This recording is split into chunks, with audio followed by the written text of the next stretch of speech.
Hello guys and welcome back into a new brand video. In today's tutorial, I'm going to show you how to assign permission set to users in Salesforce using flows. So make sure to watch the video to the end and follow these simple steps. So first, to create flows, you will need simply to go to setup and search for flows, and you can go to the flow builder. And basically here we click on flows, and then we need just to click on new flow, and basically from here you will be able to start creating your flows. And now we have this guide of Salesforce that will show us on how to create that, or on how to manage the assignment of the permission sets to users.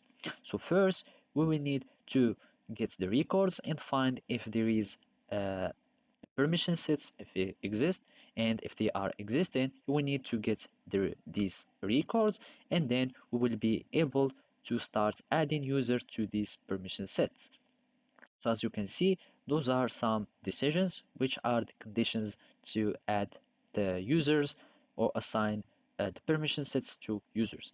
And basically we need just to follow this schema, and basically we can use an auto-launched flow, which is this one, launch when invoked by an Apex process, etc. And after that, you can go to this send flow fault email if there is some problems.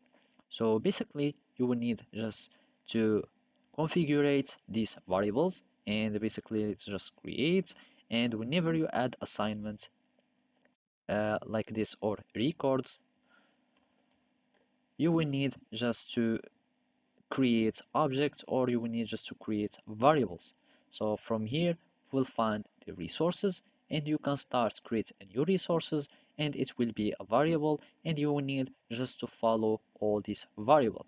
So the first resource will be the user, or the user ID, and all these variable like the set name and the set action, permission set action, and the permission set ID, and at the end the user if it has these permission sets.